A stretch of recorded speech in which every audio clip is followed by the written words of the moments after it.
This is another chill stream with Matterall. We're going to be talking about botting today and some of the things that people have been saying in public channel on our Discord, that is Talking in Stations Discord. So, and the last time we were here was Tuesday, and right when we were going on air, there was a huge announcement from Peligro, and that is CCP Peligro, and he is in charge of security. So he was announcing that he had banned a bunch of people from renter space that belonged to the Imperium and renter space that belonged to Fraternity. And that was a big deal because they had named and shamed those two groups, even though Fraternity and Goonswarm doesn't have control over all their members, much less the renter groups that rent from them. But that kind of sparked, hey, you're doing it again, CCP. First you named and shamed Brisk Rubal, and you got that all wrong. And so now you're doing it again, and you're naming and shaming the Imperium and Fraternity. And so there was some discussion on Twitter, actually, about what percentages were there? Were they mostly Imperium renters, or were they mostly Fraternity renters, and that sort of stuff. One of the interesting things that came out of that was somebody had said, like, it's not Imperium's responsibility or Fraternity to police their renters, and CCP Fozzie pulled out a clip that showed, I think it was Eve Vegas, where the one of the executive producers of EVE Online was saying it's the responsibility of people who rent territory to patrol it for botting. So it was a complete dunk over the person who was commenting on Twitter. I thought that was funny. How you doing, Ashtarothi? Can't hear you if you are keying up. You're just blinking. Concentration, you're still there, right? Yeah, I'm here. All right. Do you have any thoughts on this? Have you been part of that conversation at all? Well, I think I've intercepted the conversation. I do think that there is some responsibility of the renting alliances to primarily support a culture of reporting the botters, because if CCP doesn't have that information, then they aren't really going to be looking to those regions and at those people to even ban. Yeah, I think I agree. There's a certain amount of responsibility. I think it comes with the territory. If you're going to be renting out space, you're kind of responsible for policing it against threats. Now, that in the game context, that means that you protect renters against people who try to invade or take sov or destroy structures. So you're responsible in that sense for renters. But then there's a question of, does that extend to policing the meta game aspect of people using bots, which are basically macroed commands that make the computer run automatically, so that people who are not willing to sit there and play the game can have the computer play the game for them and do all these money-making activities. So essentially, you're using the computer to generate a lot of money in the game. You can see why that's a problem, because it outperforms and outpaces people who actually play the game. I think that... Hey, Ash. Can you hear me now? Yeah, we're good. Go. Cool. Yeah, this is a really complex issue, and I think that the answer is somewhere in between, right? Like, obviously, the idea that a major alliance could profit, benefit, and basically be successful thanks to an ongoing bot market, of its membership, while meanwhile shrugging their shoulders and saying, I guess we can't do anything about it. Like, that isn't acceptable. But at the same time, something that's close to like what the European Union is trying to do, where it's like, if any of your people get caught doing something, then you're responsible. That's obviously not true either. I would say that it is up to the Alliance to ensure that they have a culture that stands against things like botting and RMT, just to be as a good example, not necessarily that you have to be actively hunting your own guys, but you certainly can't cover for them. Definitely. I mean, if you look at the more popular renting alliances in the game, like Brothers of Vanguard specifically, you're looking at 5,500 people or individual characters that you would have to screen on a weekly, monthly basis to determine if they're botting or not. That's Killah of. The other problem that we have there is that, like, there's this whole thing about players taking on the role of policing bots onto themselves, which kind of falls apart given the fact that we don't have the information that's required, right? Like, you can guess that all of those VNIs are being botted, but without information that like CCP has, or even beyond that, you can't know for sure. So really, I would say that it'd be more important for alliances to be reactive and supportive of CCP's security efforts rather than being like actually trying to do their own witch hunting. Yeah, and I'm gonna, since it's out there on YouTube, the Matani's post a couple months back or years back at this point about how don't report bots, anybody to CCP, report it to Alliance leadership. I think that did not help at all, because as much as people hate or love the Matani, he does have a very larger than life presence in the game.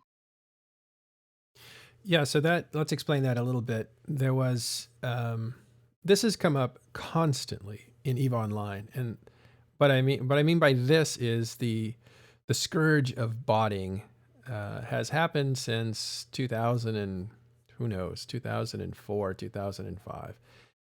It was a big deal in 2008 or 9 when people were getting really good at using bots and macros to make money for themselves, and so and then it kind of died down after a huge wave of bans over and over again. I think it was called, what was the name of that? 2011. There was a huge ban. Sure. Well, there was the Summer of Rage that predated our Summer of Rage. Yeah, it wasn't Summer of Rage. It was right after that, but it was like Holy Fire or something. I don't know, something like that. And then it kind of died down, but then it started to come back up again as a big deal because people were saying that the software that people were using to either amplify their commands, in other words, push one button and you have 12 accounts that do the same thing, were starting to be overpowered when you had a squad of bombers, for instance. So one person with a couple buttons could take out an entire battleship fleet, and people were really outraged at that kind of inequity. So that kind of changed the perception of botting, and there was a lot of stuff that was done. And I think ever since then, there's been a real hypersensitivity to botting, not just in making money, but also in helping your combat performance and having a one-man army situation where 100 guys lose out on their fun because one guy taught the computer how to basically use 10 accounts to bomb things. So that's where we're at. And recently so when that became a big issue, which was about a year ago, Killah of, just so you know, one of the shows with the Matani, who's the leader of the Imperium, and said that, hey, you guys don't be knuckleheads reporting everybody in our territory, because every time you report somebody, they may not be botting. And that made it out into the public as Matani doesn't care about botting being caught, which is not true. And they're very aggressive with their purging out people who are botting and violating the rules for CCP. But it was bad publicity. Yeah, I'm not saying that the Matani at all is like anti-botting or anything. I'm just saying it's the perception that people will get if you say don't, and that's giving us CCP the ground to say alliances should manage their own anti-botting effort, because if people like the Matani say, don't report bots to CCP, report bots to Imperium. Oh, and we'll take care of it. Yeah. Well, so two things I want to clarify. First of all, I believe you were talking about Operation Unholy Rage, which occurred in 2009. Yes, that's it. 2011 was the Summer of Rage, which was the protests. Hmm. But also going back to what the Matani said, this is actually something that sort of bothers me, because this is an example of propaganda being used in order to basically take internal communications outside of context. And I have no inherent love for the Matani or the Imperium or against them or anything like that. But the truth of the matter was at that time, the Imperium was suffering from numerous false reporting and hostile reporting of their own forces, including through internal sources, as in spies and other stuff like that, in order to try to disrupt their operations from the inside. And therefore, in frustration, in an internal communication, the Matani basically said, hey, don't just report this directly to CCP, bring it to us so that way we can manage it, not in a we're going to try to cover up for our bots kind of way, but more like we're trying to get a handle on this ongoing problem that we're having kind of way. Now, like it or not, like whether or not you believe that spin or not, but that was the position that was presented at the time. And I get concerned that often the villainization of the Matani becomes too easy, given the number of things that he's done. Yes, let's be honest. He's been so high profile for such a long time that it's very easy to bring up, numerous things that, if it had happened to like one person once, it would be one thing. But the perception is that the Matani has a persistent way of getting away with things. The wizard hat being one of the more prominent ones in my memory. Well, he didn't really get away with that though, right? In fact, he kind of got, and I'm not out to defend anybody's bad behavior. He wouldn't defend his bad behavior, but he did something that was kind of normal up until that point. And it was even, I believe, when he did the wizard hat thing, there was really not a big uproar about it for a few days. And then from his perspective, people started running with it in games media, and his enemies, basically Riverini, kind of built that fire up and really caught on a technicality, like he had done something that was people had done up until that point. And then, but it was not something that you should do, and that was tell somebody to go kill themselves, right? You're not supposed to do that. Telling people to harass somebody who has designated themselves or has displayed themselves to be suicidal or otherwise disturbed. Yeah, but I'm just saying that he has a history of doing things like that. So now I'm hate to say this, but people are inclined to take what the Matani says and try to think the worst of it, because he said so many things like that he has a history. I think the point is that yes, he does have a history of doing very goonish things. We'll just put it that way. But at the same time, given his position, it is very easy, just like that accusation, right? It's very easy to make false or slightly off claims about him, and people will just accept it because he's a monster, right? So if he says something that's about controlling the use of reporting tools as a way of attacking key members of his alliance, if that gets twisted into the Matani supports RMT, that's an example of using his reputation as a way of kind of justifying a spinning of words beyond what I believe that he intended to say. I don't know how this show became all about Matani.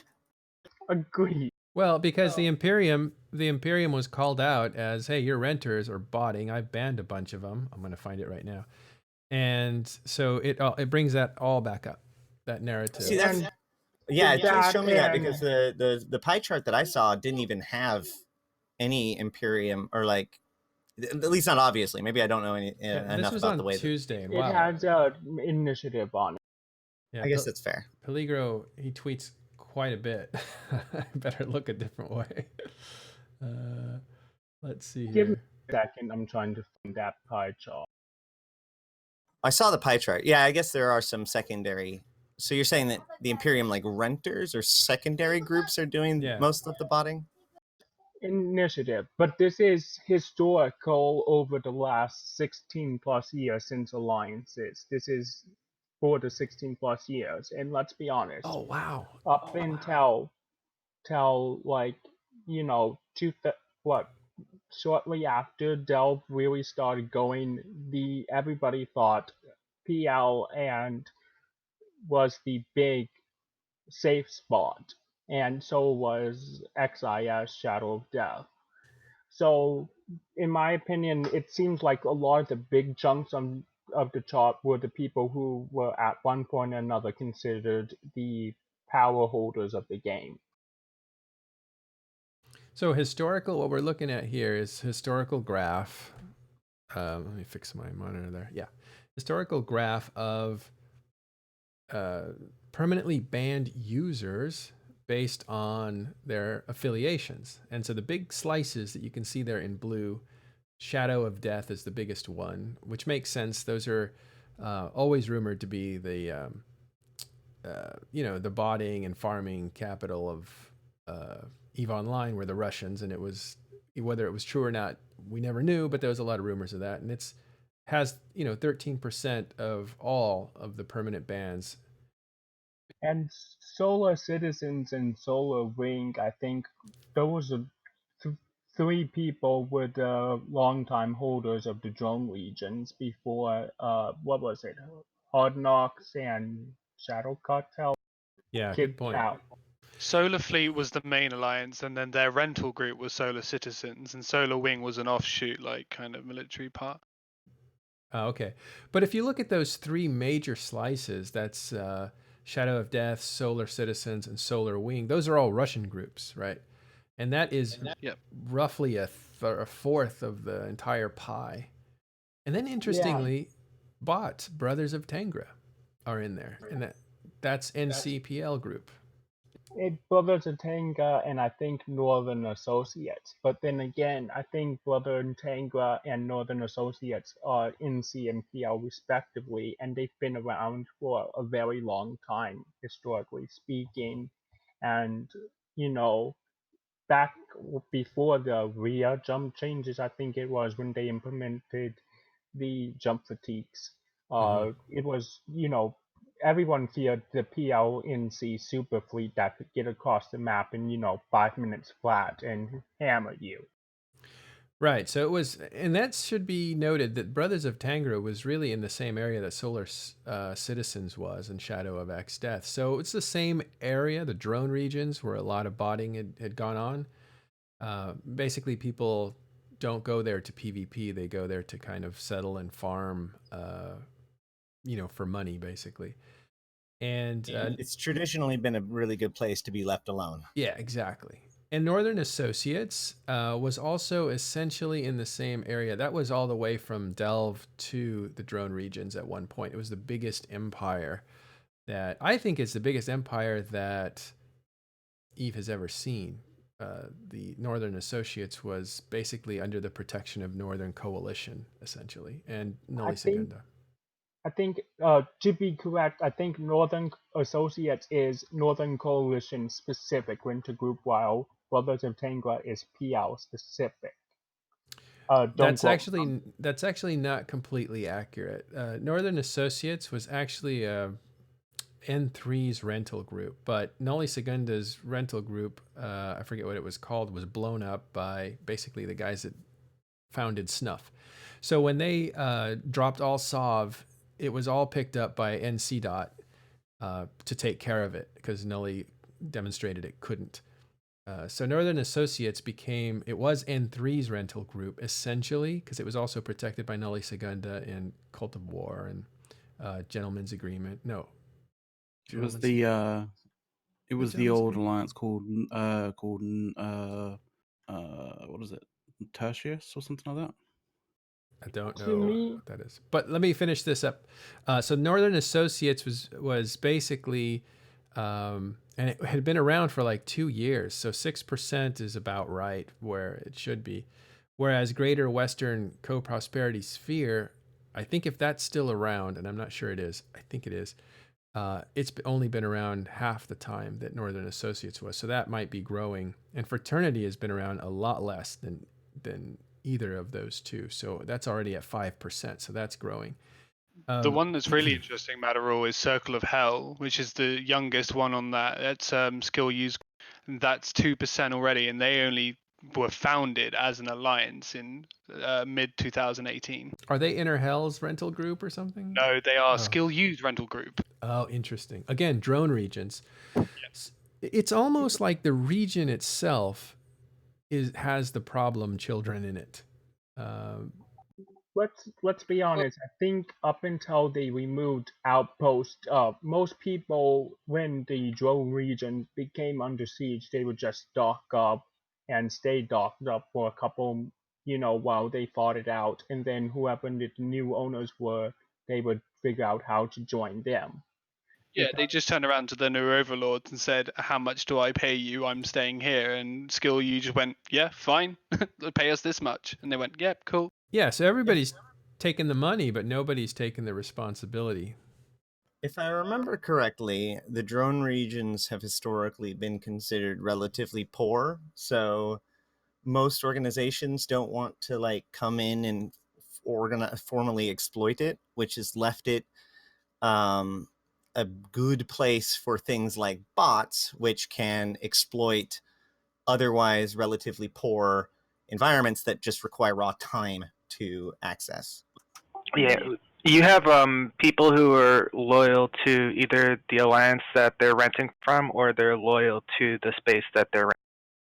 I think it's more loyal to the space they're in, and realizing that, oh, we can stay here and nobody's going to want to come out here and try to take the space from us, because I think it was, when did they do the loot changes, changing it from primary the drone loot to primary bounties?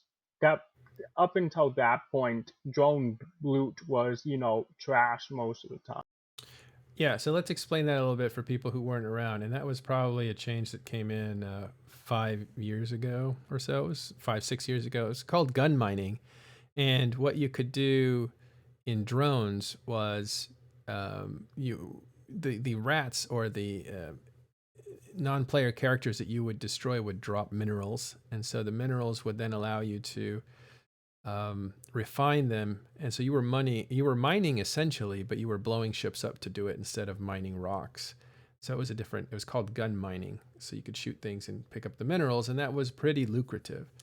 And eventually CCP said, let's just switch that, and now if you kill these NPCs, you'll actually just get bounties like everywhere else. Is that what you meant? Yeah, that was what I meant. And I mean, if I recall correctly, the drone regions don't have much in the way of low tier faction modules, like, say, the Dead Gorisas, Adaptives, and, low tier. It's either, I think it's pretty much the only drone region modules you get are the sentient stuff, like the sentient damage control, sentient armies and such, and the sentient fighter support units. I think there's not many faction modules in the drone region, I think. Correct me if I'm wrong. Yeah, that's quite right. Also, the drones do multiple damage types, which means it's a little bit more annoying to farm the relative sites, so it's less VNI friendly or. Right, because let's be honest, pretty much every null secker out there at least knows the basics of VNI Haven team and has done it at one point in the career, even if it's just to grind up the ADM. Hey, Killah, you're a very interesting guy to me because you came up with some good theories during the Brisk Rubal ban and unban. Where are you from? What's your history in Eve? I joined pretty much right after the whole Alpha Clone expansion because up till then I, had the Eve. I was in fear of Eve's reputation as, this horrible, evil place where, everyone's out. And now I know better and I can actually survive in Eve. But I didn't want to pay out 14, 15 bucks a month to not have fun as I perceive. To get So killed. then, yeah. So when that expansion hit, I was part of House Majala, a very small, low-sec PvP corp that was out in low-sec around, Ojana and Old Man Star, that area. Mm-hmm. And then, the initial interest waned, and I went to high sec, did some mission running, and realized, no, I don't want to do Eve like this. And then started looking around, and I ended up in Slice with no fix of dope. Mm-hmm. And then I essentially, lived there and for a couple of months, and then got tired of the whole no-sec meta and went out to wormhole space with I'll be right back. Izuki and Dark Hole Initiative. Exuki, yeah. Yeah. And then D-scan mashing got boring, and I got, no, I don't like this. And this was right around when X-TAC 47 and the whole Northern and Southern wars were heating up. So I went back out to Slice in Stronghelm this time around, and, had my first Titan battle at X-TAC 47 actually. Oh wow. Yeah. But you weren't in a Titan by then, were you? Were you just a normal Yeah, player? I had bought a Titan actually. Oh, you had. Oh wow. Okay. Tip: if you want to get started, C5 wormhole adding. It's really lucrative. C5 wormhole ratting is lucrative, I think is what you said. You got cut off there. Yeah, C5, C6 high class wormhole ratting, especially with the drifter, you can get 5-6 bill an hour is not uncommon. And if you have a C5 static, you can poke around and find with a 4 or 5 nester game, you can take down drifters. Mm. Cool. And Noggin Locke, you're new too, to me anyway. So what's your story? Well, I'm in test. I've been in test for 3 years. Mainly do covop stuff with the predators to get out of test and just take note of what's happening in game. Yeah. Cool. Concentration is somebody that's known to me, but Concentration, can you remind me where you're from? So I'm on the initiative rental team. I started out in the Providence region. Before that, I was in low sec. I was trying to figure out how to play the game. Then I found a wormhole to Providence, and I'm like, oh my god, there's ice here. And then I asked the guy if I could mine ice, and he's like, yeah, sure. We don't shoot neutrals here, and that's so I was there for a while. And then I joined Provi Block through Volition Cult, but then Volition Cult did its own thing and pretty much fizzled and joined Goons. And that's around the time when I came back, because I took a break after during that whole transition after the Casino Wars, and then I came back and I joined the Initiative. Yeah, I love your story. So you went through a wormhole and discovered ice, and you're like, "Oh, I like this. Can I stay?" Yeah. That's awesome. Oh, that's hilarious. All right, now we have Ashtarothi and McLeod with us too. Unfortunately, our bubbles aren't working. McLeod, do you know what's going on with those? Sometimes there's a bit of a hiccup with the program about that. You know what? It might be the new channel that we're in because we're in a new streaming channel, and I don't know if the bubbles are. Yeah. It would work on the old channel name, so I wouldn't be picking up on this. So yeah, I'll sort it out and send you the link. So terrific. Would appreciate that so people can see who's talking. Okay, so we're talking about botting and this thing that came out from Peligro, a historical graph. We don't know how far back it goes. It just says the 25 top alliances. So if we're saying historic, then we assume it goes all the way back to the beginning of the game. And it's not the amounts of people that have been banned, but it's the percentages of the groups that have been banned. And so there's some really old groups in here, like Shadow of Exdeath, Solar, and Brothers of Tanger have been around a long time, and even Northern Associates, which is actually no more.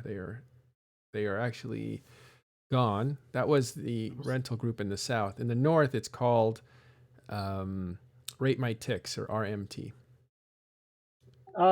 Pelgro has stated this is 16 years of data, so pretty much since the beginning of or however long we've had a lot.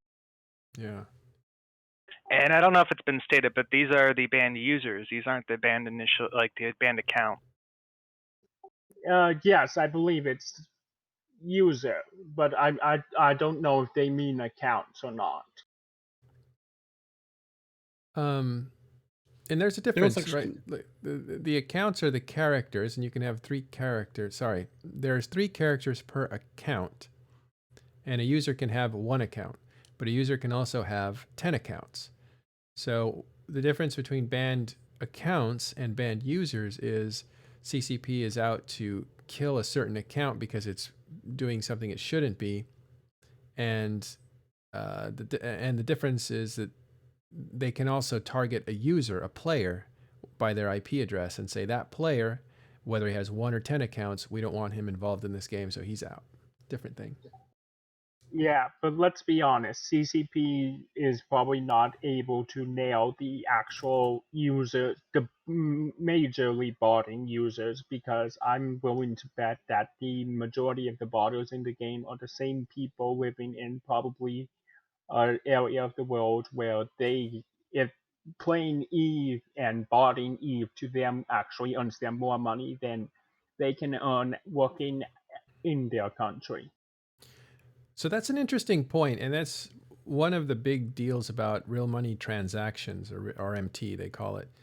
Some countries have bad exchange rates with dollars, and CCP is mostly calibrated EVE Online for the Western world, right? So the price is about $15 in the United States, and it's about the same in Western Europe. But if you are living in a different country than that, let's say Eastern Europe, for instance, where the exchange rate is not very good against the Western dollar, then it's more lucrative to make money in a virtual environment where the exchange rate is more favorable to you. Yeah, and let's be honest, really what drives the botting these days is the people who don't want to spend the money to buy the ISK and buy Plex, and really it's IMT that drives botting.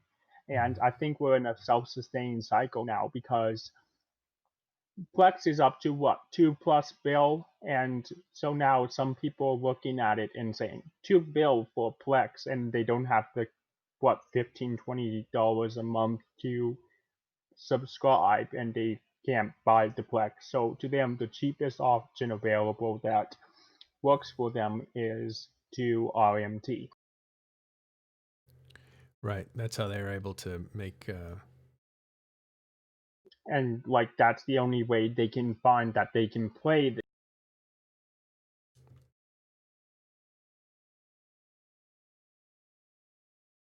Okay, I'm trying to see if that new code that I got from it doesn't seem to be working, McLeod, but keep at it, I guess. Strange. Let me see.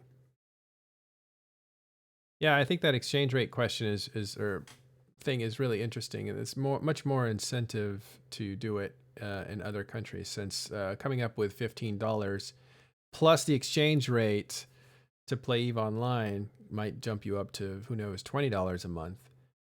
I think there was some obscene amount in Turkey. If you were in Turkey, it was a lot more than that or something. Yeah. So these days, what I feel like if CCP fixed a way to exchange from ISK to Plex, it would be a lot easier to help people play EVE online. But then we would run into the whole question of, Plex markets and, how the whole predicate that, Plex has been bought by someone else and essentially you're trading ISK and whatever. Yeah, well, maybe if it's not directly from that currency to Plex, but currency to playtime, maybe that would work. I don't see it being beneficial if it's cheaper to buy Plex with different currencies, because then that goes into a whole different economic.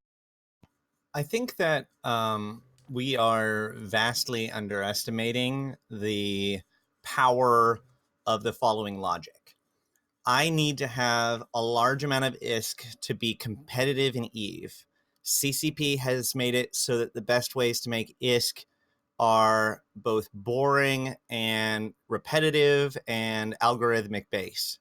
Thereby, the best way for me to do what I want to do in EVE is to bot my way to be able to have the ISK that I need. Like I think that we are underestimating how powerful that chain of thought can be in certain people's minds, and how much that can be used to give players a sense of entitlement that they deserve to be able to bot in order to make that ISK, in order to do, quote, the real EVE, end quote. They feel like they're fixing a problem that CCP has made rather than cheating or breaking the rules. I felt that way for a couple of months, and I just bought the Plex from CCP, and I know a lot of people who, when they play EVE, they just buy Plex and sell that to pay for their PvP addiction, because to them they don't wormhole exploration is a lot of hit miss, and it's just can be tedious at times, and everything else is tedious and boring, like ratting and mining and PI and whatever. Killah Bee's just joined us. Hi, Killah Bee. Hey. Thanks for coming around. Yeah, I didn't really listen before I came on, so I don't know. Don't worry. Now I know what you guys are talking about. But yeah. I guess Peligro put out a pie chart that shows the 25 alliances, the top 25 alliances by permanently banned users, and it's a historical all time. Chart. All time, yeah. Okay, fair enough. Yeah, it's interesting because it kind of tells you what we kind of already knew, but there's some interesting things in here, and some of the new groups and how fast they've gained a percentage. Like fraternities up to 5%, and it's not a very old renting situation. Same with Inner Hell or Circle of Hell. That's I was just told Skill Use group by Noggin. Well, not wanting to be devil's advocate and stuff, but fraternity. Hi. Although have risen to prominence fairly sort of recently, they have been in the game for a long time. They have been in the game since Nully times. So Providence? Who are you talking about? No. Fraternity. Oh, fraternity. No, you are correct, but this is Fraternity's holding group, which is fraternity.treasury. So this is pretty recent. If you look on .lan, it's their most recent addition, or one of.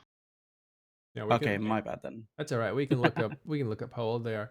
Fraternity are quite old. Like, by a standard, they've just been a lot smaller until they had the influx of Chinese player on the first. You know who I don't see in here is Providence, right?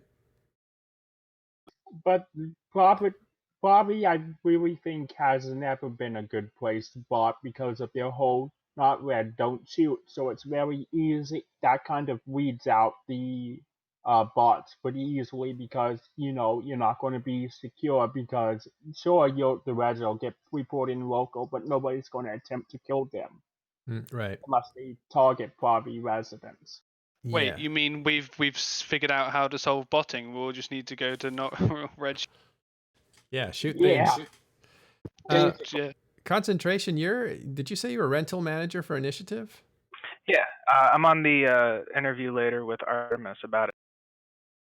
Oh, later tonight. Good. We should plug that right now because tonight Talking in Station is going to talk about rental empires. So we're going to have really good guests, including Concentration, who's here.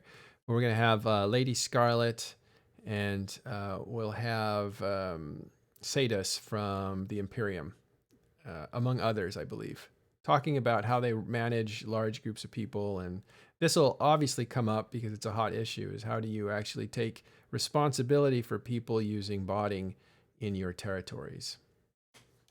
So check that out. That's tonight. Yeah, but when you look at this, I see a lot of the high names or percentage names are drone regions or people who at one point or another were considered the top dog in the game. Right. All right. Well, this has been interesting to look at. We see AAA citizens there. They haven't been around in a long time. So for 5%, they did a lot when they were active. I also see another group that's been gone. Hand of Despair has been gone a long time. These are Russian groups. So these are Russian renters. As far as Test and Imperium, both groups only have 2%, right? Kids with Guns, is that Test's rental alliance? It is a rental group that rent out like parts of Faith of Bolus. But remember, this is like the top, so it will have others down the line. It's just they're not in greater percentage.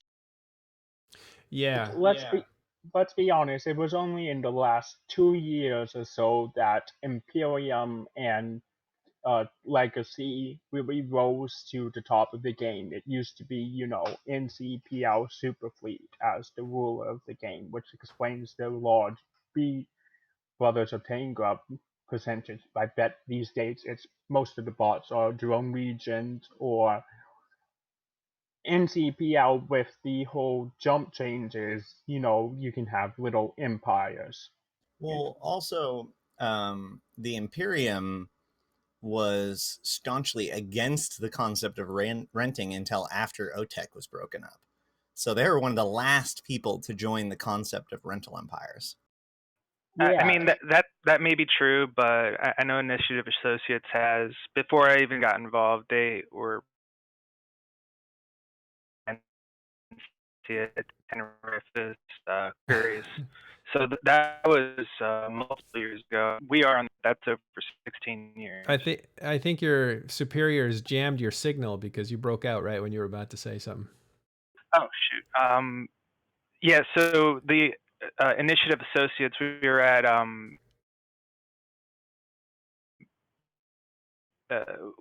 we've been all over the place even before I joined, and over 16 years. I don't think I should use to. I know since I've gotten involved, there has been a change in how we have handled bots.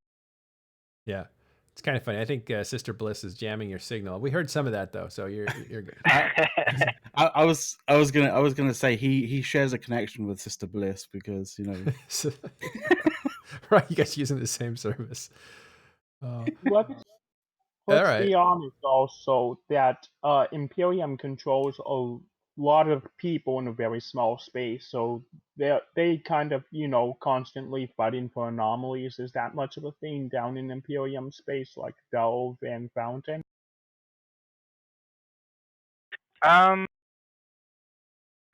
Yes and no. It really depends on the system and the area. All right. Well, listen, I'm going to wrap this up because I want to get to something else. But I want to say thanks for checking in on this. So check out more of this. Really going to go into depth tonight on Talking in Stations with Artemis, Ron, and Silver, as they have guests from the Imperium, from NC Dot, from Bot, and also the Initiative. Okay, we have Killah Bee here. I don't want to waste the opportunity to talk with him because he usually knows a lot about what's going on in there. Is there a campaign that you're involved in right now, Killah Bee?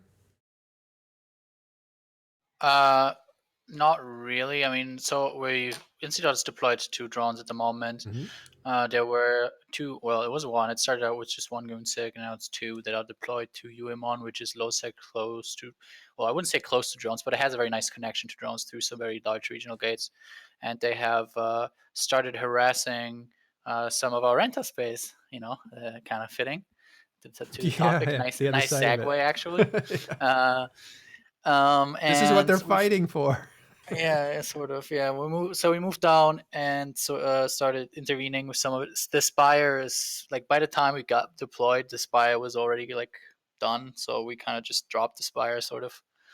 And then now we're kind of just skirmishing around Melpay, still skirmishing around some spire stuff. And last night we actually had a very, very interesting brawl with goons and UMon in their low six staging. One of their Athenors came out reinforced, and it wasn't a big brawl of any sort, but it was just an interesting one. Goons did actually really well. It was like us. It was NC, PL, and Horde. We had like between the three of us probably like 400, and Goons had like 200, and they did really well. They killed the Horde fleet really hard, and without the Horde DPS to complement ours, there wasn't much we could do because they had some facts on grid as well, and we didn't prepare any dreads or whatever. So that was a nice fight. It was interesting. So I'm doing some fleets in that campaign, sort of just fighting a couple of the goon sigs around drones, but I'm not doing too much at the moment because this campaign or this deployment of ours, I wouldn't call it a campaign. This little deployment of ours is sort of is a very nice ground, a very nice thing for younger FCs to get better at FCing because it is not like it's not arranged fights. It is actually fights over something that has been declared a goal to defend.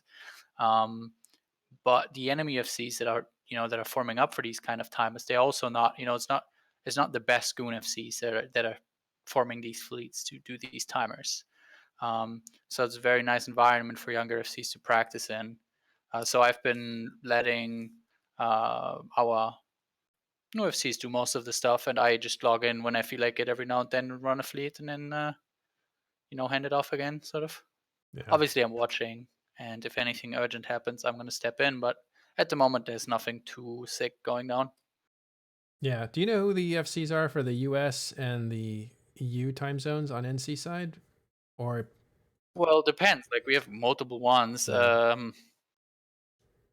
Yeah. Well, I there's mean, different ones. I know obviously who they are, but Yeah. if I say their names, they're not going to ring any bells because they're all quite new. Some of them are. Some have been happen FCs in the past, and just returned to Eve and are now trying to get active again, stuff like that. But lots of them are completely new FCs as well. Yeah. I've noticed that.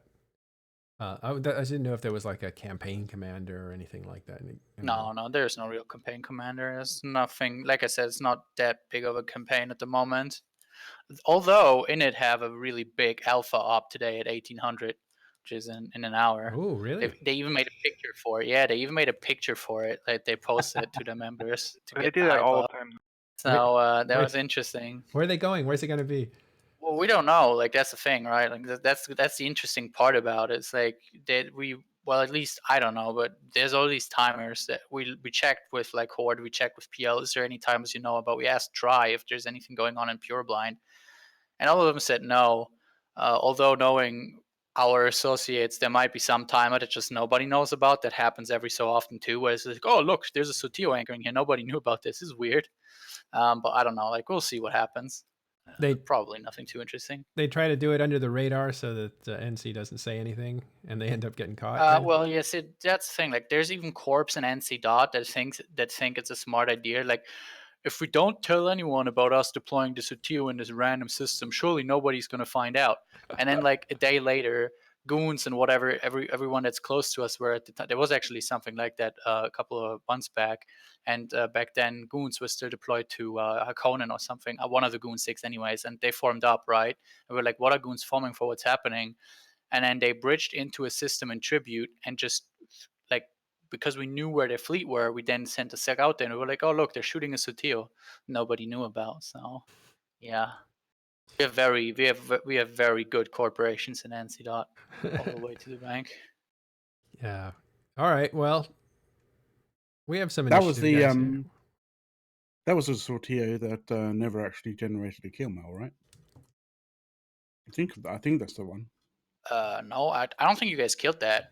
Like honestly, Satio, it was a real Satio. It wasn't an NPC Satio, right? Like it was a player owned Satio, but it was we did know, well, we did learn about the timer like 10 minutes before it was done anchoring, and then we went and defended it, so it didn't die, but it Oh, was okay, very then that's uncomfortable.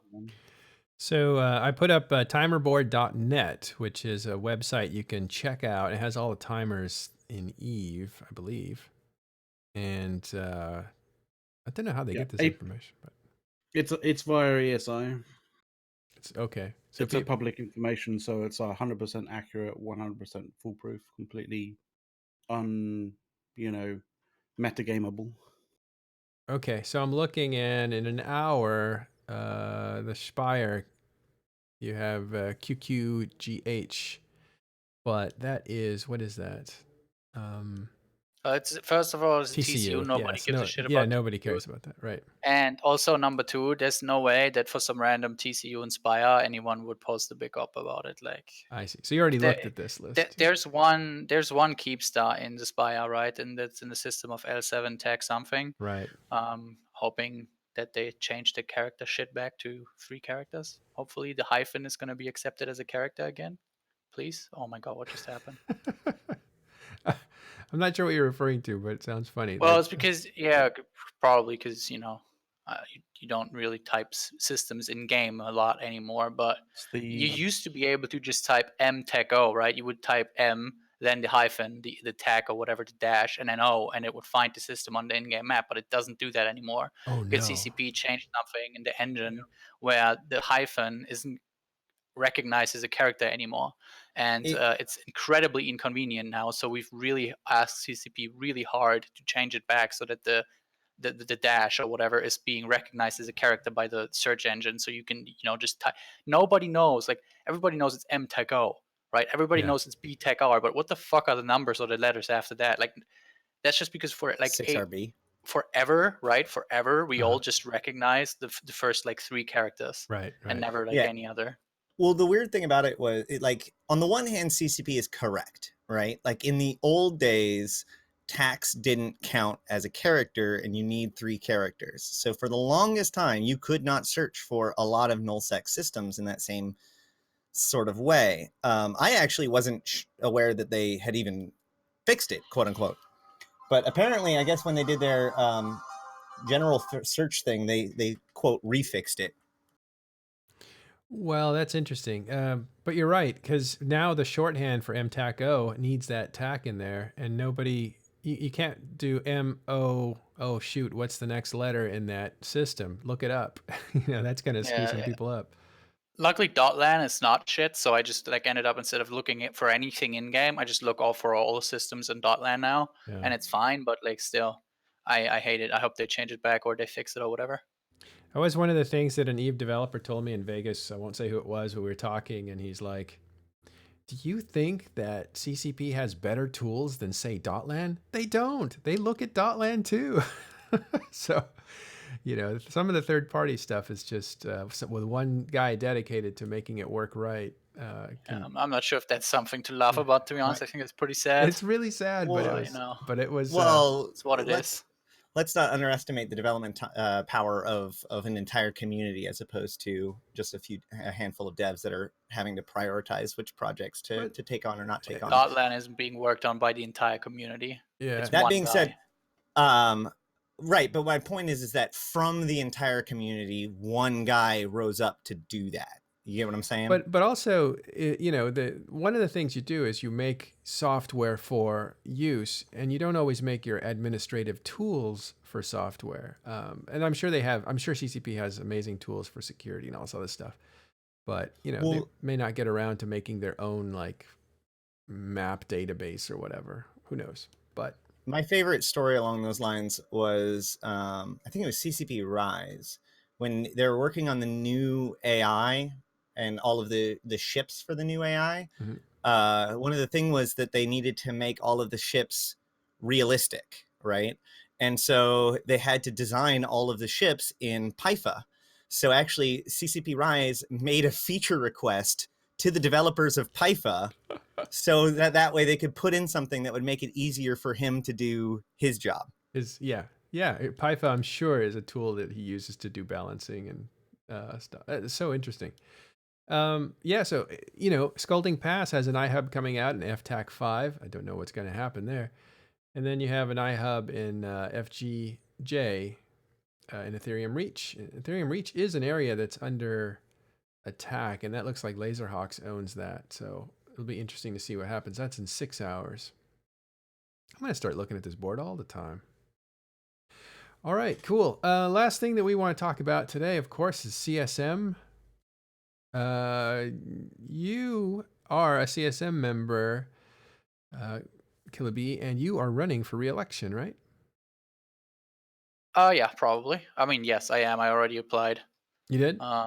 Yeah. Well, I sent in my thing to CCP, so it should be that. Let's check that out. Today is one of the last days to apply for running for CSM. Let's look at that. Where is that? CSM 14 EVE Online. That's how I'm looking it up. There's a lot of people running. I think it's great. Although I think it's very hard for people. Like, unfortunately, the way the CSM voting system works, it's very hard for people to get in that aren't. You can either pull a brisk and make a really, really, funny and good video that then puts you on the radar of everybody. You mean get in as far as getting? You mean get in as far as getting elected? CSM, right? Like running for the CSM, everybody can run for the CSM, but getting onto the CSM is, that's the tricky part, and it's very hard to do without having some major coalition back you these days, especially with the way the voting works, right? Because a group like the Imperium, for example, they can basically secure themselves at least 3 spots just because of the amount of effort they put into getting their people to vote, right? The Imperium is one of the very few groups in the game that actually manage to make their members vote effectively. Which is also why they're so effective. So I always find it very hilarious when, all of Eve cries that like 7 of the CSM or whatever are Imperium. And like the only solution to that is get voting. So that, the Imperium votes are worth less, so to say. That's always very funny. Also, I'd like to welcome Vily, who just showed up. Hey, Vily. Yeah. Yes, Vily is one of those guys as well that's pretty much guaranteed going to get in. Probably another candidate from Legacy as well. I'm not sure how much backing Dunk is going to run, right, Vily, I think? Are you going to put him? So is he going to be your number 2? We're waiting for confirmation on like a variety of things before we figure out how we're going to work any of our tickets just yet. So okay. Like, obviously, I said a bad word on Twitch once, so I might be invalidated. I don't think you will be. Like Creature was. Well, Creature said a much worse word in game, so it's a little different. But like,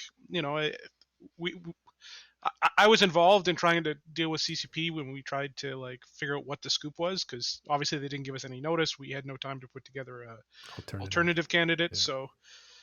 Like, and they just took all his votes and just passed them down to the next people on his ticket when we didn't have anybody else on our ticket. So it was I believe the same thing happened to Horde. They had a candidate. Something like that. Although he didn't get booted for saying something bad, he just failed to something happened with his passport or something, so he didn't get validated. I think something was weird there. Right. It wasn't because he said something bad; it was because he did something wrong during the application process. Right. As far as I'm aware. And he threw so Horde threw their support behind you, didn't they? Well, yeah, some of it. Most of it, I don't know. Like I know that most of my votes last year definitely came from GOTG and Horde. Obviously, those GOTG votes are gone now that things have rocketed up on the north a bit, but that's fine. I've talked to Horde, and we'll see. Like, I've said it before, and I still feel like that's true. I've had a perfectly fine working relationship with some of the CCP devs, the ones that I think are worth talking to, anyways. Like in terms of if I want to get something done in terms of capital balance, there's no point for me going to some other dev. I'm just going to go straight to like it used to be Larrikin, now it's going to be Rise, right? And I feel like that working relationship can still be there even if I'm not part of the CSM. Obviously, the CSM makes a lot of things easier in terms of communication, and also the summit is really helpful. The summit is usually where the stuff happens. Everything between the summits is sort of but the summits, it's just like 1 week of actually getting something done, or at least think that we're getting something done. So Tiberius Sorfang says, yes, you were one of our top picks. He's referring to Killah Bee. He's probably from Horde, and he says, and you will be again. Good luck with That's that. it's good to hear. Yeah, I talked to Gobbins, and as far as I'm like, so Gobbins is probably going to run himself as well, depending Really? on how that's going to play out. Oh. So that would put the, then we do some ballot spot trading, which is obviously very. It, that's basically what I wanted to talk about, right? All these things, the fact that we can do that stuff makes it for somebody that's either independent or doesn't have a very big profile or very high profile, very hard to get onto the CSM. Because what I can do now is I say, okay, so I'm going to be the number one on the NC dot ballot, right? And then I can go approach Gobbins and be like, hey, Gobbins, if you're going to run, how about I put you on number 2 of NC dot ballot, and in return, you put me on number 2 of Ford ballot. And then he says, yeah, that sounds cool. And then we do that, right? So we can do these kind of things and we can trade the votes to each other. And it's something that, quote unquote, regular player doesn't really have access to. He can't do that kind of stuff. So unless he's, being backed by his entire coalition, it's very hard for him to run and to get on, right? And that's a problem in my opinion, but it's just the way it is. And Vily, this is the landscape that you're going to run in because you're going to run for CSM. Yeah, but he's fine. He's got all of Legacy voting for him, right? So he's definitely going to get in. Yeah. Unless he gets booted out. For saying something nasty. Yeah. So, and you haven't settled your ballot? Is that what you were saying, Vily? So obviously, we have a rough idea. Like there's 3 people from Legacy I'm tracking right now, possibly a 4th and possibly a 5th that have all expressed interest in running. So like we haven't sorted out our ballot. Like as I said, whether I get to be on the ticket or not at all is something I'm more than willing to accept or unaccept, right? If so if they say no, then it'll be different. If they say yes, it'll be different. And we're gonna have to talk with everybody and so on and so forth. It's gonna be a process to put together a ballot. I mean, this is the first time we're actually putting effort into this. We just said, oh, Creature will do it last year, and then that blew up in our face. So we're actually gonna make the time and make sure we do this right this year. Yeah, so I think if you, as Killah Bee is saying, if you add up all the guys who have the power to put themselves at the top of ballots, and ballots again are distributed to members of alliances and coalitions. So you have thousands of people who already are given instructions. This is who you vote for. So it's a matter of them following the instructions and voting the way they want to. And I wonder how many people really do that. I don't know. It depends on how hard you push the vote, how loved or beloved or hated the candidate is. It's a matter of how many accounts are in each of these coalitions. Like, I mean, if you look at, you guys were talking about Dotlan earlier. If you go to Dotlan, I'm going there. Then you go to alliances. Then you sort by members. Thanks for walking. Well, no, it's just like you can very quickly look at the number of possible votes each alliance has access to, right? Oh, shoot. So you took the number 2 spot. I didn't know that. Oh, yeah, I guess we did. Yeah. So, I mean, by default, Goons have 1 or easily 2. Test has certainly 1. Horde has 1. Fraternity, they're going to push Elo, it sounds like. So Brave has 1.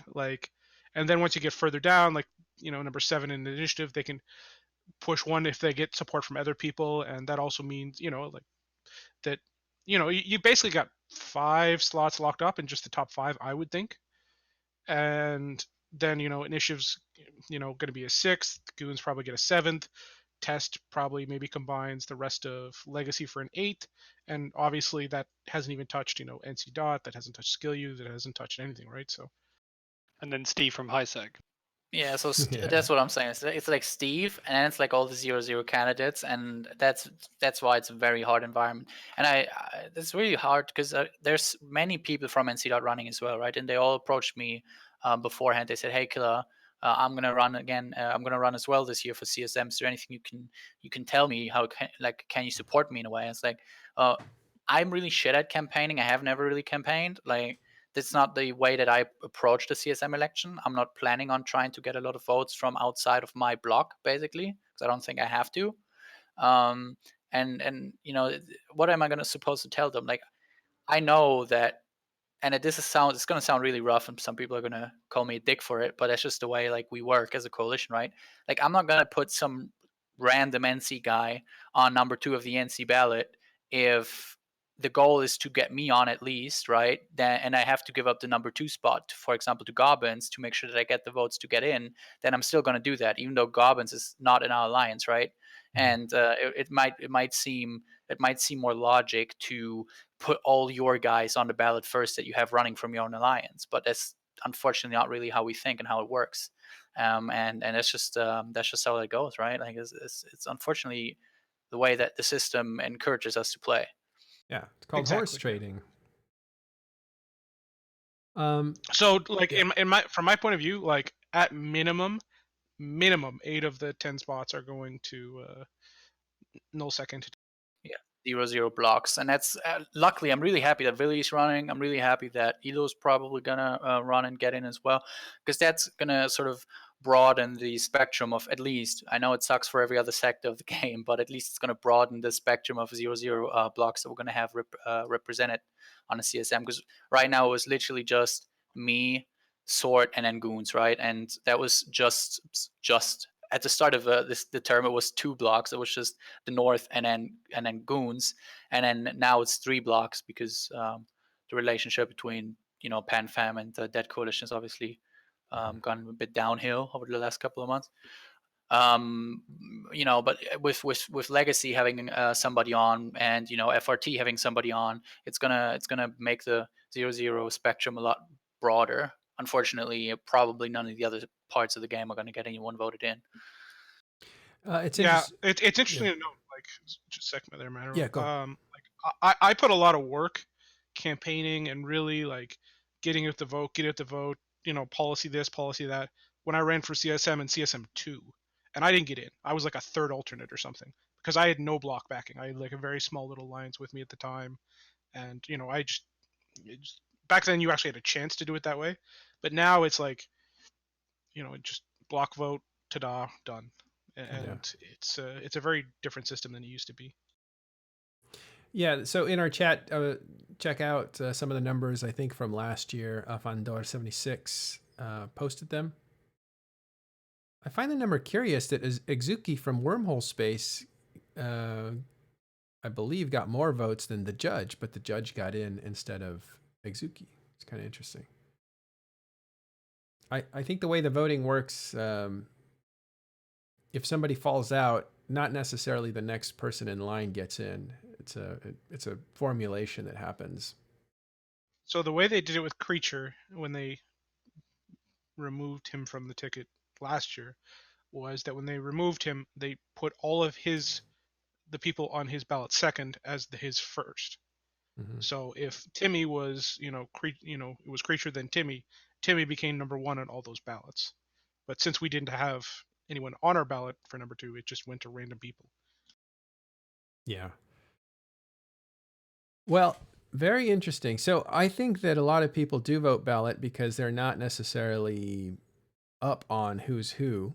Especially there's for all the people that listen to the shows and know who Killah Bee is and Vily, on the outside, the metagame, that's only a few thousand people. Inside the game, people know these two guys because they're fleet commanders, and right, like the people that a normal player look up to,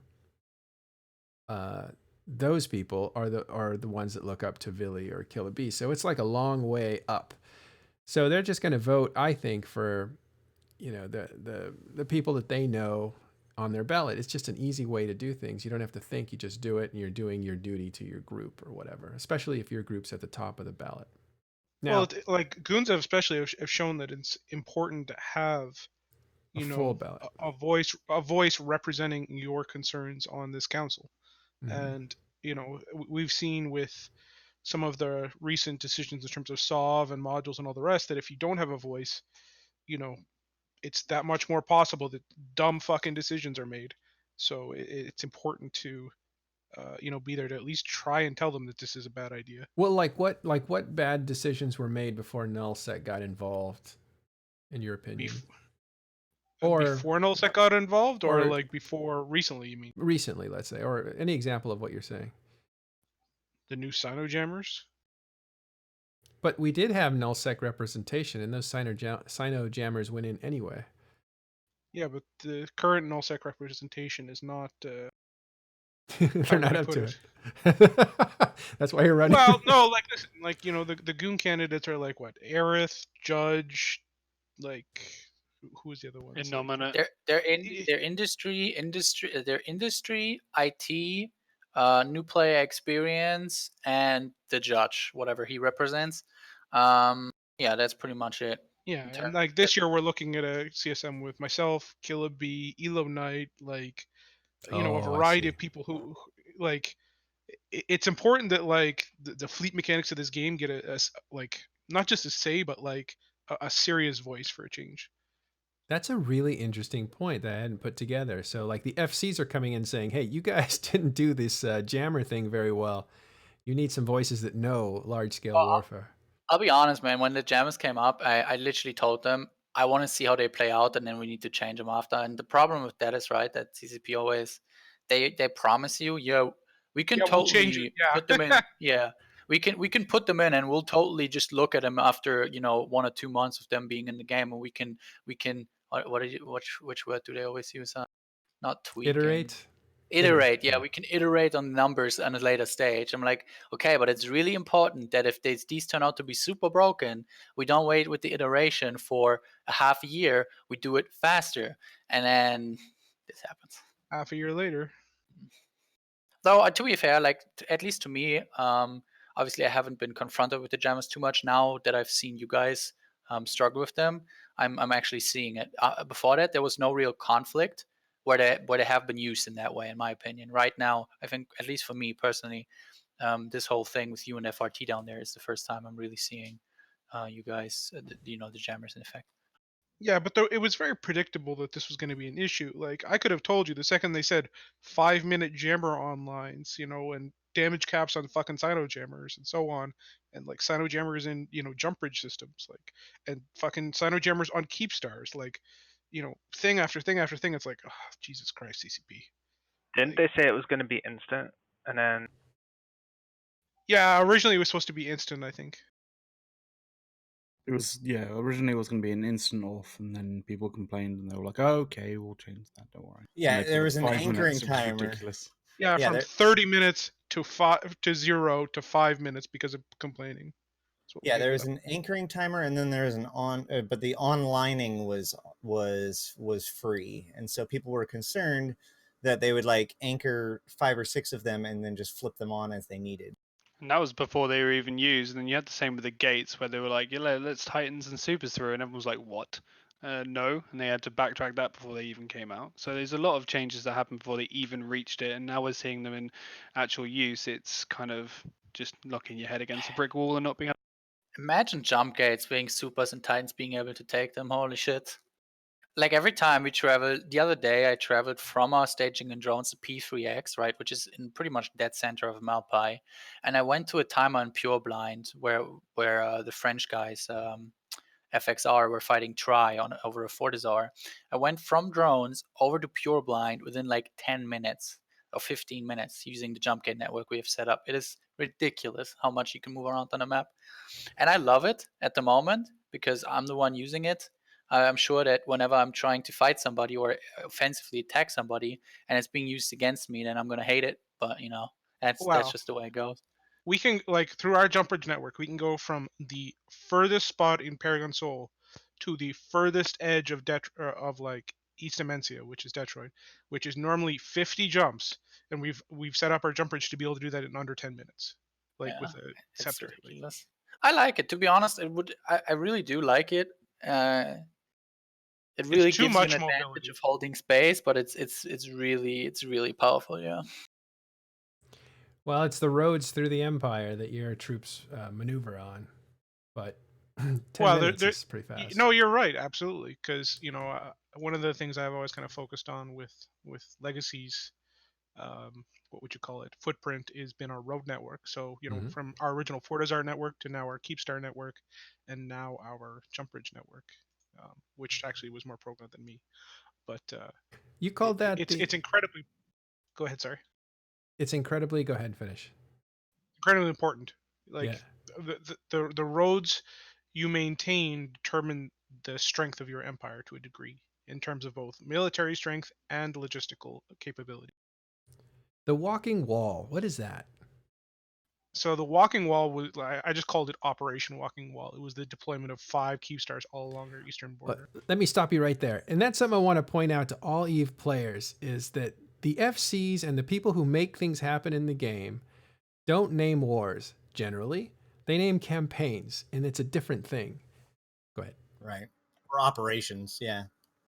Yeah, well, I mean, I have a military background, so I get used to calling things op this or op that. That's a really cool name. I wouldn't have come up with that because I'm just. Well, the funny thing, the original intent was to actually create a like to add 3 more Keepstars along that wall going directly north, but that never ended up happening because of. Do you have a link to that reasons. map? Sorry to interrupt you. There was a map that came out that had all the. Yeah, I can find it for you. Hang on. I'll be able to.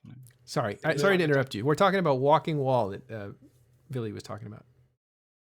Yeah, so like to move super caps safely, you need basically a Keepstar chain. So a chain, Keepstar chain is both a wall and a, road. So a walking wall. And that is basically you installed that in the Frontier with Winter Coalition or Fraternity, right? So it was all along the East Mencia border. So I believe it was RU-TAC P, Mike TAC Zulu, Lima TAC 5, O3G or something like that. Lima Tech and 5 is no T2 longer a valid way to describe a system name because it won't show up if you search it that way. What is the next letter after that, please? Lima Tech 5 Charlie. Thank you very much. Here we have the map up. This is part of the walking wall, but this is also the complete. I don't know if it's complete, but the network for Legacy. Correction, it's 5 Juliet Charlie Juliet. Nice. So all of this has made me think about a couple of things. First of all, CCP in the olden days must have had so much easier of a job figuring out what to do than nowadays, because back in the original days, CCP would just watch what we were doing and then give us tools to do those things better.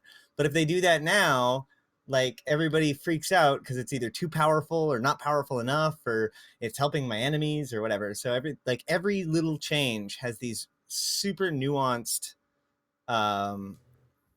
issues that may or may not be obvious and may or may not play out. And yet it's like, I do not envy CCP's balancing when it comes to these kinds of ideas, because once it's not one of those things where it's like, oh, well, we got feedback that this is a bad idea, so we're going to scrap it. No, by the time they've gotten feedback, they're already a couple months in. It would represent a huge loss of productivity to completely scrap the feature. So, you got to figure out how to make a lot of the things work.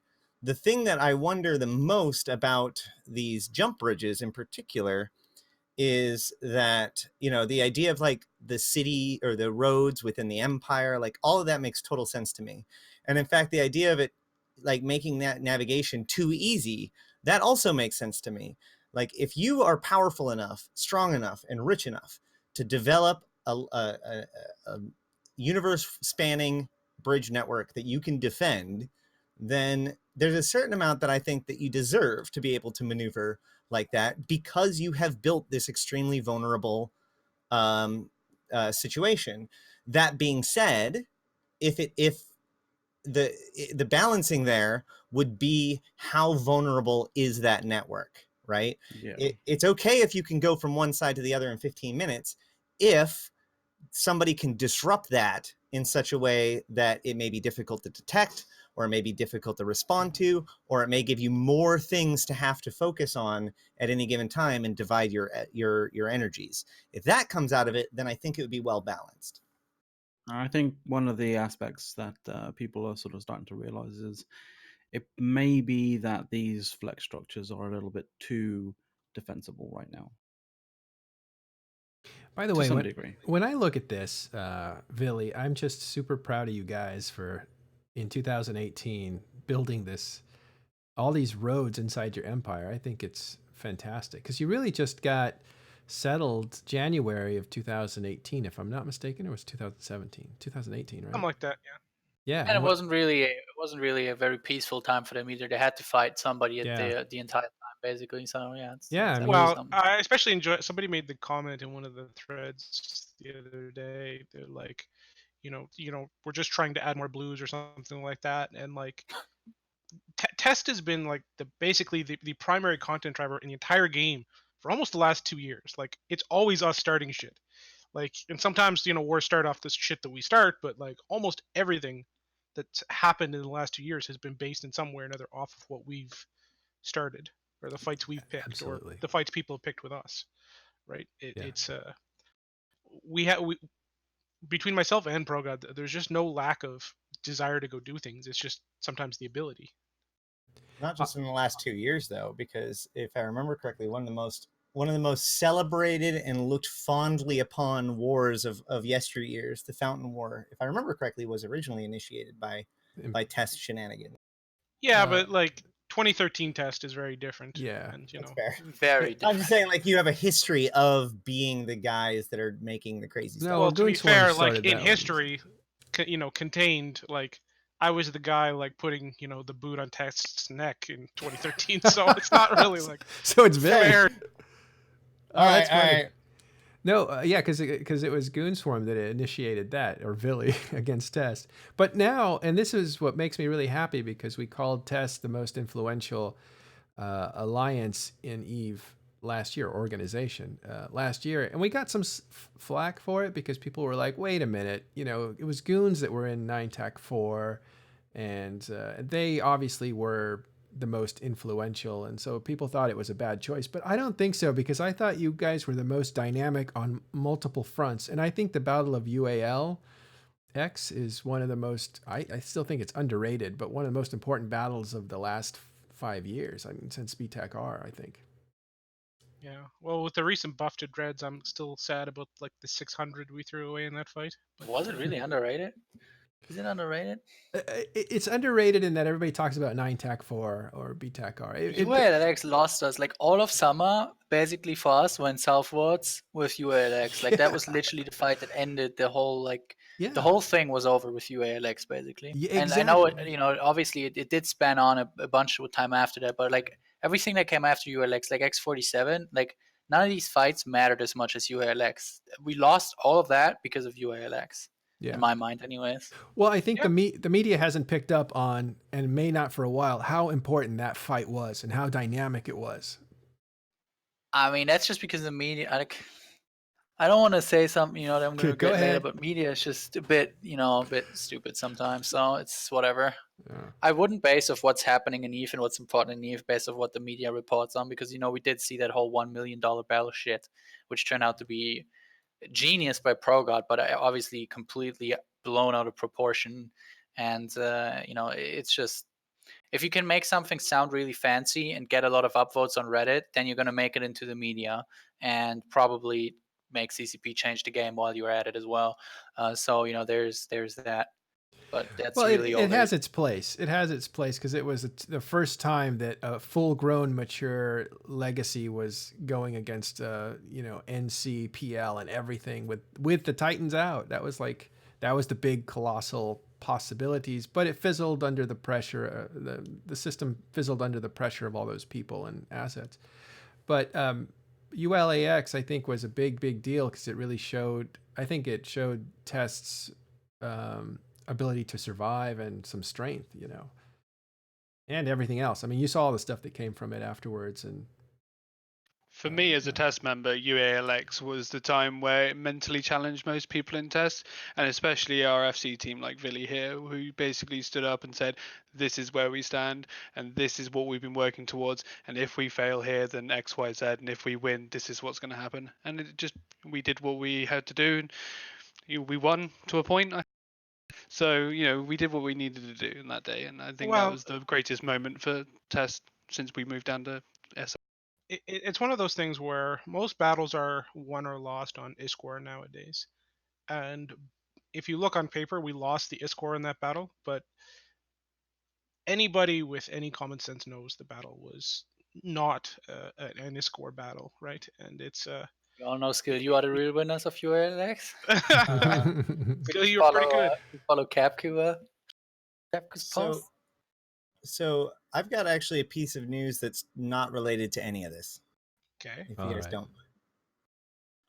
So I just got confirmation, supposedly, that the change to the agency menu that's coming in Singularity that allows you to see signatures and anomalies outside of the system that you're in is not a bug, but is in fact intended, and that a dev blog is coming soon to explain it.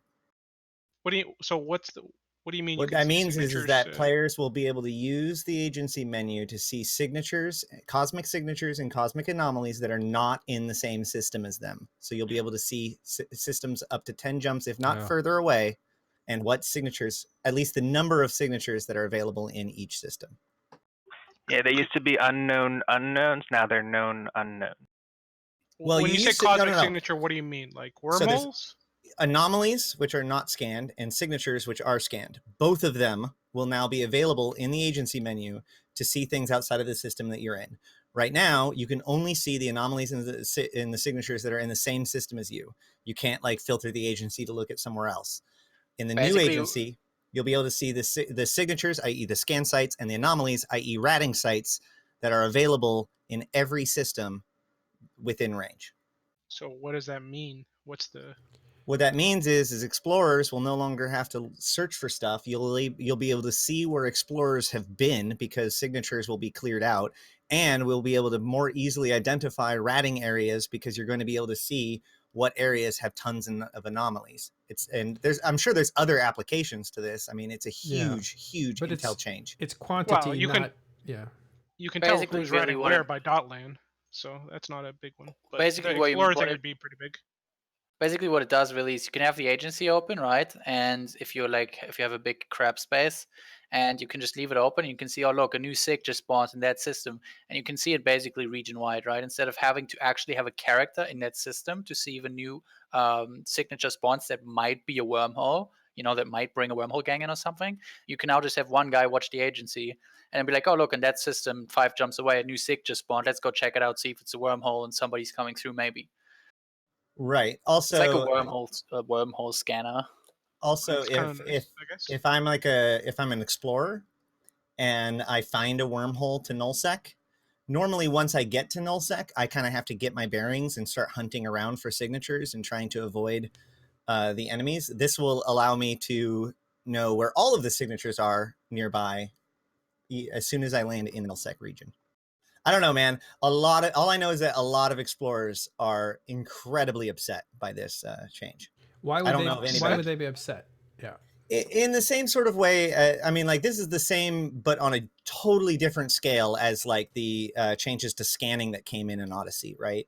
A lot of explorers say that this basically kills the concept of exploration. You're no longer roaming around hunting for things. You're now opening up a menu, looking for something, setting a destination, and going there, which is an incredibly different experience. So it's a reduction in their gameplay, or does that put them at risk? Or I don't think it's just a reduction. It's a reduction in the gameplay. It's like when you know where everything is, like it precludes the possibility of you getting or of there being a competition to get to the better thing. Like if you know that there's a bunch of signatures in one system and there's no signatures in another system, like there's no reason for you as an explorer to go into that system, whereas previously you would have to go into that system to see whether there is anything in there. AKA now you just go straight there. AKA you just do the PvE to get your reward versus now having to find the stuff to, you don't enjoy the meal, you just eat it, kind of. Yeah. So imagine so there's the hacking minigame, right? Imagine if in the hacking minigame they made it so that you just automatically knew where the final node was. Sure, the hacking minigame still exists. Sure, you still have to navigate around and you might get stopped or you might lose. But the fact that you know where the thing is basically ruins half of the game. All right, here's what it looks like. I'll put it up on screen. Let's see if I can make it bigger. Now, the rest of the agency is amazing. The PI interface for the agency is incredible. But this anomalies signature thing is going to be very controversial. All right, cool. Well, you know what? You can pick it up from here. I'm going to go ahead and take off, but I'm going to raid Ashtaroth's network. And so if you guys want to hear more about this, I'm sure he can talk about it in just a minute or two. First, I want to do a quick review that we talked about bots and historically how many people have been banned from certain groups. And you can check that out on Peligro's Twitter feed. And here's an example of what that looks like. Oh, let me turn that back on. Ta-da. And ta-da. There you go, live TV. And then we also talked about CSM. We talked about, I think, which was really cool, and I think we should do a show on it, is a little bit of a retrospective on the amount of infrastructure that Test has built up, which was really good for them building an empire in 2018, where they did a lot of stuff. And this year too, they've been involved in a lot of things that have been going on. So kudos to Test. And if you wanted to listen to some of the challenges with Sino-Jammers, you should check out our last show with Elo Knight and Pro God Legend and Naros talking about some of the stuff that's going on in Test Sphere. Actually, Vily, I wanted to ask you if you were free Sunday, because I want to talk about the consolidation or the cartelization of HiSec this Sunday. If you're around, let me know. You can tell me offline. You don't have to turn me down here on live TV. All right. So Richard's gone. Oh, did he take off? Okay, good. All right. And we also found out that Killah Bee is running for CSM. Vily is running for CSM. Elo Knight's running for CSM. And we have some heavy hitting FCs running for CSM this year. And we have Dunk Dinkle, who's a great personality, also running for CSM, excuse me. And I don't know how many of the incumbents are running either. So it's going to be a smaller. Pretty much all of them. Oh, really? So Awesome. wait, I can tell you real quick. So all the goons are running again, as far as I know. Sword is running again. Sutonia is not running. Jintan, as far as I know, is not running. And that's it, I think. Right, and Brisk is not running. At least Wait, Jintan is not running? Yeah, he's not. As far as I'm aware, at least at the summit, he kept saying that he wasn't going to run again. I don't know if that's still true or not, but yeah. I heard a few days ago that he wasn't, that he's done with it. But you can't be sure, right? You just have to wait and see. It's the closing of the CSM period is around the corner. It's the 12th, I believe, which is just around the corner. So if you are thinking of running for CSM, I believe it's going to be a small field, but it's going to be very tough because those big ticket ballots are going to be filled up by all these guys getting on each other's lists, as Killah Bee was explaining earlier. So it's going to be tough, and there's some big names running. But that shouldn't discourage you if you feel like you want to get in there and make your case. You have about 3 days to do that. The open period for applying to run for CSM ends on the 12th, which is about 3 days. I myself am even considering it, but I'm unlikely to do it. I would have to try to really figure out how much work is involved and if I'm capable of helping, because not sure that CSM needs media figures or people that aren't it wouldn't be because of talking in stations. It would be because of more of the marketing of EVE Online to people who don't play it yet. I don't know if that's covered very well by what I consider a CSM that has a lot of junior developers on it. And it's a way of saying that people that know a lot about the game and how it should function are in there, which is great. I also think you need some people who think about the way that it appeals to the public that doesn't play it yet to attract new people to it. I think I'm working on that, but I don't know. We'll see. Maybe somebody can jump in and convince me that they can speak up for that section, and then I wouldn't run it all. I mean, I will speak up and say that it's incredibly important. And I would also say that CCP has dabbled with things that I think would be really good in that direction, but I haven't heard of anything about it for a little while. For instance, the corporation referral links program that was teased over a year ago, but never followed up on. Yeah. Yeah, so we'll talk about it. If there's an announcement, I'll make it. If not, I'll appeal to people to take up that mantle or something like that. Because I think it's great to have people who can kind of keep to bounce ideas off of that CCP can bounce ideas off of, like the CSM that is intelligent as Killah Bee and Sutonia and other people that know this game inside and out is great. You need that. I think the majority of CSM should be that. I also think that you need people who think about the larger ramifications of EVE Online as something that you think about, not just play. So we'll see about that. Okay, but that wraps it up for today. Thanks, Killah Bee, Ashtarothi, Concentration, and the guys that were here before, Vily and Killah of, and there's one other, Noggin, I think, or something like that. Anyway, thanks for stopping by. Thanks for watching, you guys in the audience. Stay tuned. We're going to raid Ashtarothi. He's going to tell us more about what, Ashtarothi? Kinds of stuff. We're going to be talking about the Abyss today, the expansion coming out. We've got a High Drag podcast being recorded a little bit later. I'm going to be doing some 3-man Abyss, and we probably will be going over the 16-year anniversary presents to kind of look into what some of the meaning behind those items are. Oh, that's awesome. All right. Stay tuned. Hang around. Don't go anywhere. You'll get moved automatically. So more EVE coming up in just a second with Ashtarothi. And I want to say one PS. Igzuki is running for CSM, as well as, and this is from Talking in Stations, as well as, what is it? Jurious Doctor. It's also running for CSM. So good luck to those guys. Igzuki is a wormhole expert, and he's like a Sutonia with wormholes. He just knows all about them. So check that out. Okay, we're going to take off. And can you help me out with the raid, McLeod? I'm not that good at it yet. Or tell me what to do. /raid? Yeah, /raid and the name, and then you're done. What is your Ashtarothi? Ashtarothi.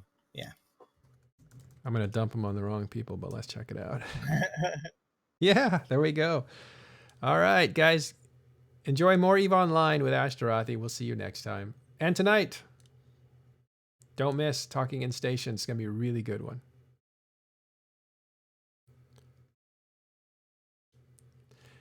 There you go. Good day. Thanks.